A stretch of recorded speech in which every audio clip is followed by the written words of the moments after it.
నిన్న జరిగిన సంఘటన దేవిరెడ్డి సుధీర్ రెడ్డి గారు ఎల్బీ నగర్ ఎమ్మెల్యే, నేను ఒక హస్తినాపూర్ కార్పొరేటర్, గిరిజన మహిళను, నేను ఒక ట్రైబల్ ఉమెన్ను. నేను గెలిచినప్పటి నుంచి నాకు నానా విధాలుగా హింసిస్తూ, నన్ను ప్రోటోకాల్గా ఇబ్బంది పెడుతూ, నన్ను ప్రతి అడుగులో నన్ను హింస పెట్టుకుంటూ నన్ను ఇవాళ నిన్న మాట్లాడిండు.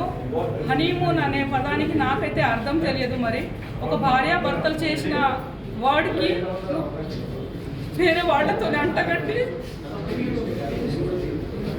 నన్ను కించపరిచేలా చేసావు. మరి అదే నీ ఇంట్లో నీ కోడలు ఉంది, నీ భార్య ఉంది. మరి రాజకీయ 30 సంవత్సరాల నుండి ఎవరెవరితోని హనీమూన్ చేస్తే నువ్వు ఎమ్మెల్యే పదవిలో ఉన్నావు సుధీర్ రెడ్డి. నీకు నీ పదవి కావాలి అని వేల కోట్లు లక్షల కోట్లు ఎక్కడి నుంచి సంపాదించుకున్నావు? నువ్వు రాజకీయంగా నీ పెళ్ళానికి మీ అమ్మ హనీమూన్ చేస్తేనే కదా నువ్వు వేల కోట్లు సంపాదించినవేమోనని నేను అనుకుంటున్నాను. నీ దునికి సమాధానం చెప్పాలి. నేను ఒక ఎస్టీ మహిళని, దీనిపైన నీకు కేసు పెట్టి ఎస్సీ ఎస్టీ అల్ట్రా కేసు పెట్టేసి నీకు పోలీస్ స్టేషన్లో లాగడం కంపల్సరీ, నీకు శిక్ష పడేలాగా చూస్తాను.